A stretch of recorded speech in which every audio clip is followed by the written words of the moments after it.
Salut à vous les amis, j'espère que vous portez bien. Moi c'est Nguer Plus Riche et aujourd'hui nous allons parler de vos devoirs concernant les structures de données, en particulier sur les tableaux. Alors il vous a été donné un devoir qui parlait des différents types de cris et j'ai eu pas mal de personnes qui m'ont demandé, monsieur, est-ce que c'est possible d'avoir une vidéo sur comment faire un tableau? Alors dans cette vidéo nous devons principalement essayer de répondre à la question. Donc sans plus tarder, nous devons commencer déjà par essayer de lancer notre invite de commande et nous positionner au bureau.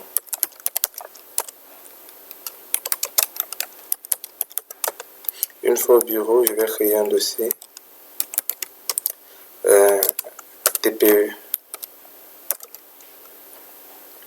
TPEC et je vais positionner au niveau de ce dossier. Et là, je vais essayer de créer d'abord un premier algorithme concernant le CRI. Et là, on va commencer par le CRI par sélection. Donc,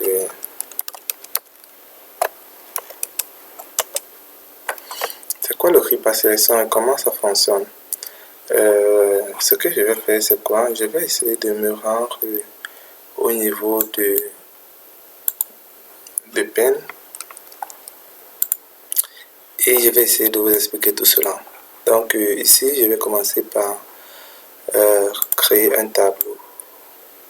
Le CRI par sélection, c'est en fait tous les algorithmes de CRI permettent de faire la même chose. On vous donne un tableau et l'objectif c'est de ranger ce tableau soit par ordre ascendant, soit par ordre descendant. Donc la plupart des temps, ce que nous devons faire, c'est quoi? Nous devons toujours utiliser les algorithmes pour pouvoir ranger ces éléments dans les tableaux. Donc l'idée ici, c'est d'avoir un tableau et d'avoir une variable temporaire. Donc moi, je vais essayer de, pourquoi pas, prendre une forme comme ceci. Et là, j'aurai une variable que je vais appeler temporaire. Donc,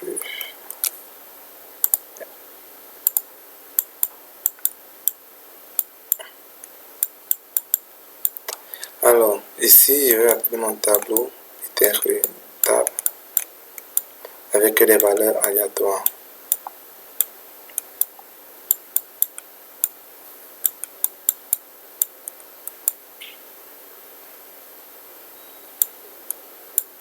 L'idée ici, c'est d'avoir un tableau à la fin créé. Donc, l'idée, c'est d'avoir un tableau ainsi avec la valeur de 0, 1, 2, 3, 4, 5 et 8. Donc, voilà l'objectif. Et pour cela, nous devons utiliser l'algorithme de sélection. Comment fonctionne l'algorithme de sélection? L'algorithme de sélection, nous aurons à parcourir le tableau avec deux boucles. Une première boucle que nous pourrons appeler I. Donc, nous devons positionner par exemple notre I à la première valeur du tableau. Et puis, une seconde boucle que nous pourrons appeler J. Là, nous pourrons la positionner à la position I plus 1. Donc, lorsque I est à 0, J est à 1. L'idée ici, c'est de faire quoi? L'idée ici, c'est de ranger les éléments du tableau de la plus petite valeur possible. Donc, je me positionne à la position 0. Je parcours le tableau, je regarde est-ce qu'il y a une valeur qui est plus petite que cette valeur. Si ce n'est pas le cas, il passe à la valeur suivante et j'y parcours le tableau. Si j'y trouve une valeur qui est plus petite que la valeur de I, alors on fait une permutation. Comment fonctionne la permutation? Vous avez eu à le voir. On vous avait dit que si vous avez trois variables comme ceci, A et B, et que A vaut par exemple 10 et B vaut par exemple 2, pour faire une permutation, il faudra créer une variable temporaire, puis prendre l'une des valeurs affectées à la variable temporaire, et puis prendre la valeur de l'autre variable, écraser la variable, la valeur de la variable dont on a déjà sauvegardé le contenu, et puis prendre le contenu de la variable temporaire pour affecter à la variable restante.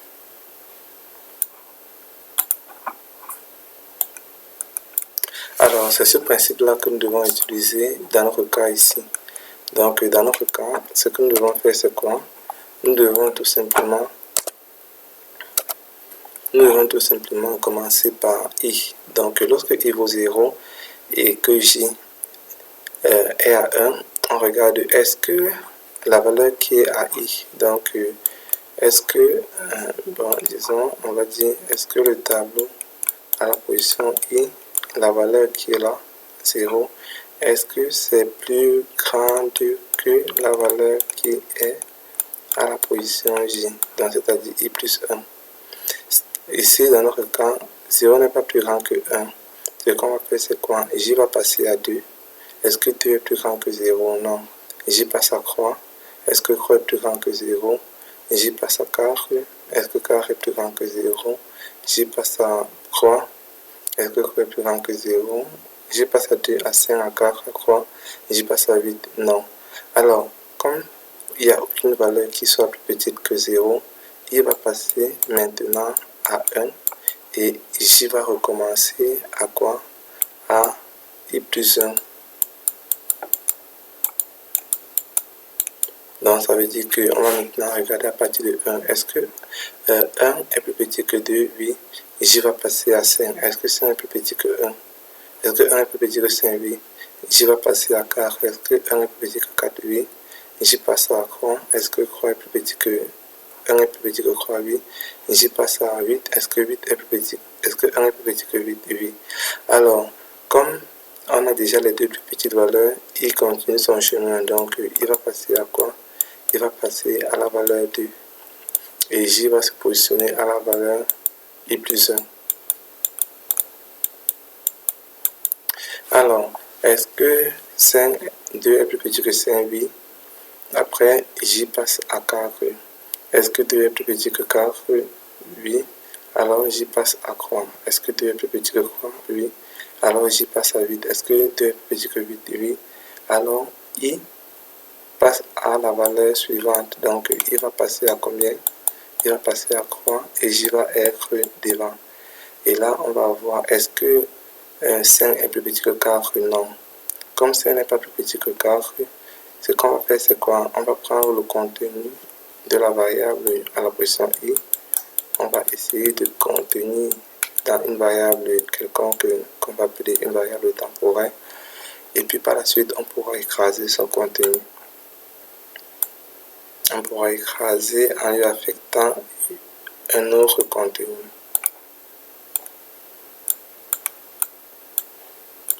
En lui affectant le contenu de la variable j.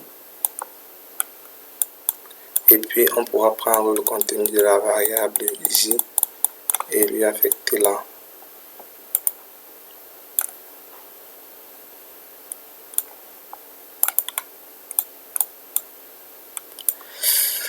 Et puis, j va passer à la variable suivante, croix. Est-ce que carré est plus petit que croix? Non.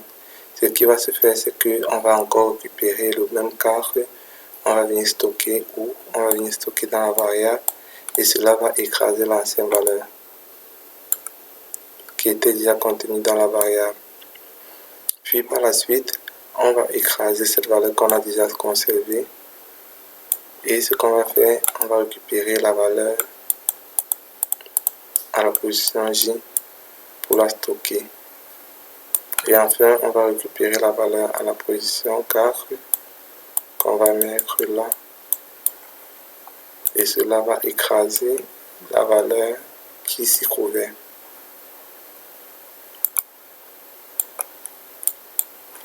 Et puis par la suite, j va passer à 8. Est-ce que croix est plus petit que 8? Oui. Donc là, on sait que toutes ces valeurs sont plus petites. Et i, qu'est-ce que lui va faire? Il va passer i on va passer à la valeur, on était à la valeur 3, à la valeur 4. Donc I sera là. Et puis J, il sera là. J va là, I plus 1. Et là, on va comparer. Est-ce que 5 est plus petit que 4? Non. Ce qu'on va faire, c'est quoi? On va récupérer le 5. On va le stocker là. Ça va écraser la valeur de 4. Et puis, comme on a déjà sauvegardé, on pourra l'effacer tout simplement, l'écraser en lui affectant la valeur de 4. Et puis, récupérer le contenu de 5 pour écraser ici la valeur de 4 en 5.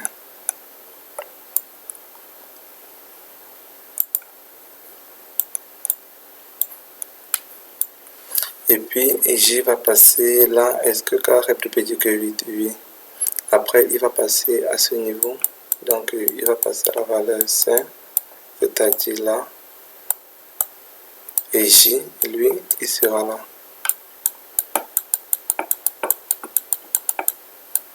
Et on va comparer. Est-ce que 5 est plus grand que 8? Non. Alors, on va retourner le tableau créé.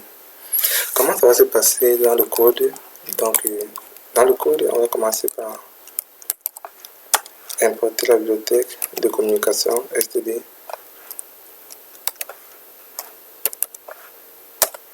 C'est lui qui gère les entrées sorties en C.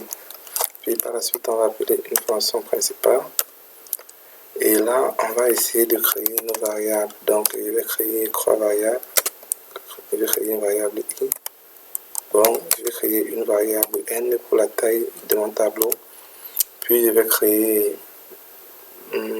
j'aurai besoin de quoi? Une variable temporaire. Je vais commencer par demander la taille de mon tableau.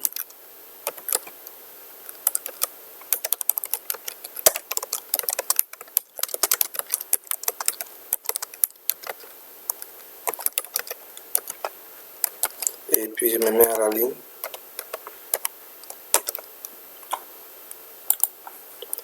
Et puis, je vais récupérer cette taille.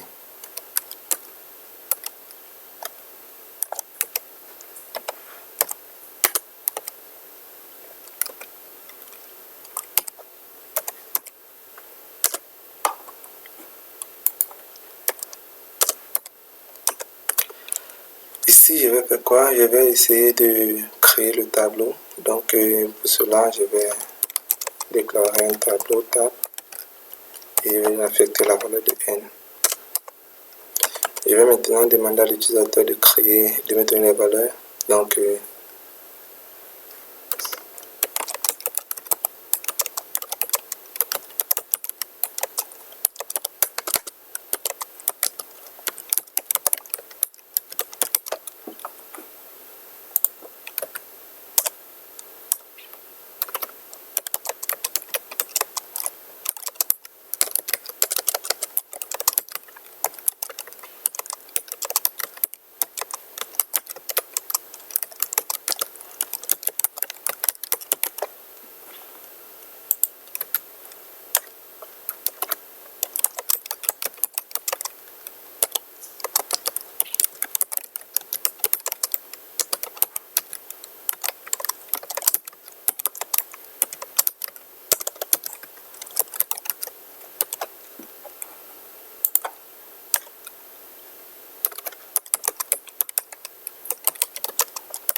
je vais commencer par demander à l'utilisateur de me donner la valeur. Donc, pour ce faire, je vais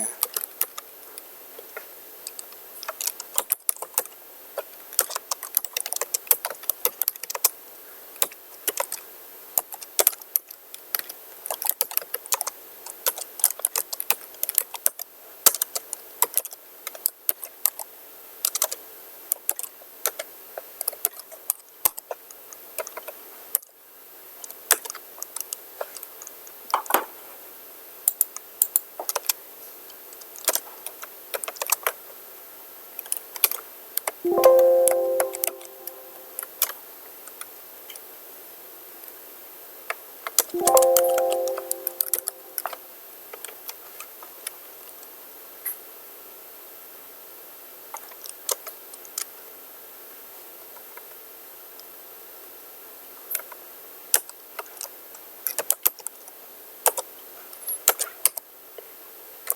que je vais faire, je vais créer un i qui va aller de 0 et va avancer jusqu'à la taille moins n et puis je vais incrémenter.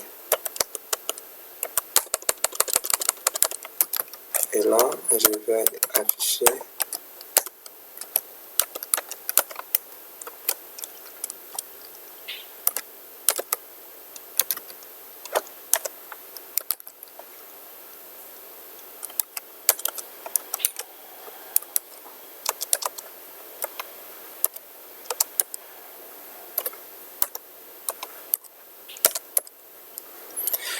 ok, donc là, ce que je fais, c'est quoi? Je demande entrer la valeur de tableau 0 qui vaut en réalité tableau 1.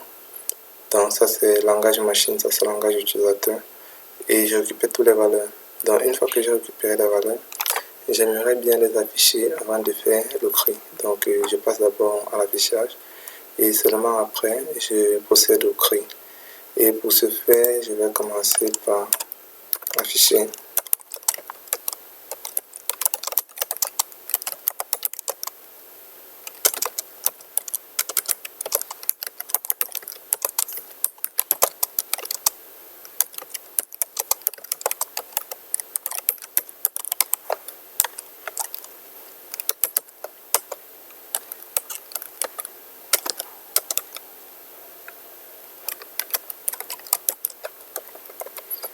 Pour que ce soit plus lisible, je vais devoir aller à la ligne.